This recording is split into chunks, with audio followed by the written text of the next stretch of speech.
Well, today I'm in Peterborough, about half an hour away from the Greyhound Stadium at the kennels of trainer Richard Devenish. As you can see from the abundance of stunning land behind me, this is a perfect spot, not just for training racing dogs, but also for breeding plenty of pups.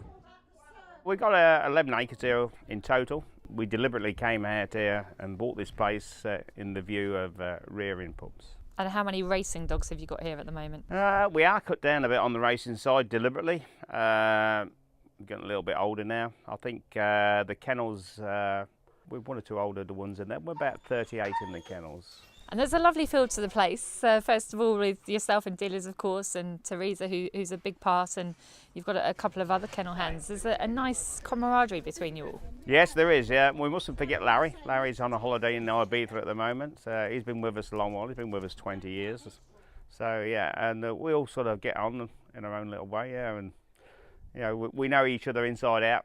We've worked with each other for such a long while, so we know what's what. Nobody tells anything what to do, we just get on with it. Man's work's never done, is it? And what's really struck me as well is how happy and content the dogs are. Yeah, I don't want you to put it down to specifically, but we are with the dogs all the while. They get into a good routine. Dogs love routine. They're out quite a lot. They're fed well. They're happy dogs. It looks like you could have a good year next year. You've got quite a strong team, all being well. Fingers crossed. You never know till the things start happening, but we've got a lovely bunch of youngsters now that are just showing a little bit of form, and hopefully they'll come into their own next year. One of those is certainly Tifa Tesh. She's a lovely black bitch full of personality. Oh, cracking bitch. Nice big bitch. She's a 32-kilo bitch. As you say, got plenty of character about her. She's got great early pace, so I think that should stand her in good stead for a lot of bitch competitions. And that certainly showed when she won the Puppy Oaks at Romford. She's heading to Bellevue, is she? That is her ultimate goal for this year. I think the track and the distance will suit her well, yeah. Her litter sister is a black and white bitch called Thameside Bound, and you think there's a perfect competition coming up for her as well? Yeah, well, she's a little bit different to Tess. Comes with a lot better finish. Drops herself out, probably a touch at the beginning, but could be well suited to the 500 metres at Toaster. So yeah, so she'll be hopefully going there for the British bred. How important are these British bred competitions to you? I think they've been a big boost. I think people are now latching on to the fact that there are races for these dogs. The prize money is better than average, what you would normally get. I think people are taking them on board, and it's definitely encouraged people to have litters in this country. And Thameside Bound, when you told me that she was going for the British Bred Derby, you had a little grin on your face. You think she could be quite a contender, one for us to look out for? What she showed us when she ran at Doncaster, she was taking on some good sorts there, and the finish that she put in there after being badly balked early on in the race was very good. We're really pleased with her. Ballymac O'Reilly is another youngster you've got here. You've got high hopes for him as well. Yes, owned by Peter Band. Nice looking, striking looking brindle dog. He's came through the Greys at Peterborough, and he's won a little open at Nottingham for us. Yeah, I think he's got a bit of a future. He's got good early. You've also got one for our viewers to keep an eye on, maybe on a Wednesday night. Twit True is one that you think can certainly come through a few grades. Yeah, she's running at Peterborough. She's had her first race. She's finished third. She was bred out of a Riverside breeder, and Riverside breeder is about to have a litter to Hold'em Spy. Showed very well. She's third. When you see her run, you'll see that she's got a very good action and started off in quite a higher grade for a raw puppy, so you can definitely see a big improvement from her. A little bit mean calling her Twit on your board. Yeah, anything quick when you're writing on that board, yeah.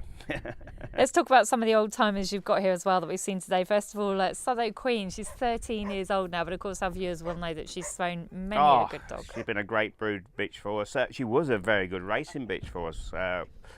We had a short career with her. She only had about 25 races, something like that. But she was bred here as well, but she won 10 A1s on the trot at Peterborough for a bitch, which is some mean thing, like. And then she's gone on to be a real good brood for us, but unfortunately at the moment age is catching up with her and not doing quite so well at the moment, but she's been an old favourite, yes.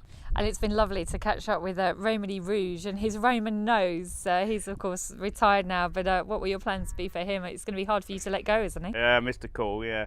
Well, he's hung his lead up now. He will be finding a home somewhere, whether it be with the owners of the dog, because there's 1 or 2 people own the dog, or whether it be here. But yeah, they have a pub in Whittlesey, and there's been mooted. He'll be behind the bar.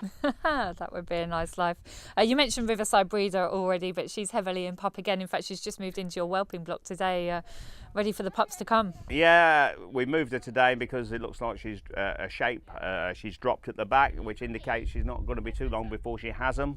And who's the sire of those? Hold'em Spy is the father this time, and it looks to be a healthy size litter there. It does indeed. She looks very happy though. She's a good mum, you said, to her first litter. We had her as a racing bitch, and she was a good sort. Very early pace bitch. She won a few races in the Bags Track Championship at Nottingham and that for us. In the final, she actually was one of the ones that helped Peterborough win the trophy that day. Tell us about the litter of pups you've got here then. Oh, the Tullamore Reacts. Yeah, they're the 3rd litter to Millie Supreme. She's thrown 2 good litters already. Tess in one and Roman in the other that stand out, plus the others are coming through nicely as well. These pups are 16 weeks old there. They've just moved out into the larger run, and as you've seen for yourself, they've been out in the field today for the first time. But you can see straight away 1 or 2 have got nice action, so fingers crossed for these. And Tullamore Reacts seems to be the dog at the moment. It was like taking the kids to school for the first day, letting them out in that field. You've got so much land, and obviously it's not fenced in, but No. they don't go too far from you. No, as you say, it's not fenced in, and we take them out in the field. When they get a bit older, they're encouraged to jump dikes and things like that, because we always think that that starts to build character into a dog. They're frightened of nothing. They can take a little bit of a bump and a bulk on the track then later on.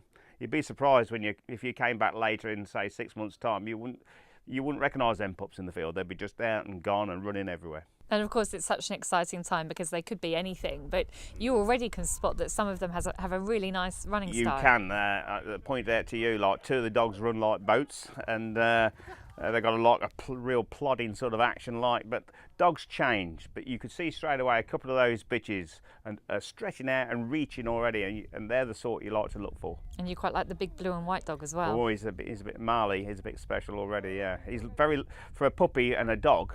He's very light on his toes. He seems to be touching the ground when he runs, which is good. Your setup here is lovely with your house on site, and sat in your garden here looking out over pups. I know that trainers don't get paid a great amount and it's long hours and very tiring, but there's certainly a nice side to it, isn't there? I think if you're going to do the job right, you've got to live on site. You have to be here. These kennels, there's normally somebody here 24/7. So yeah, that's the way it is. That's the way of life.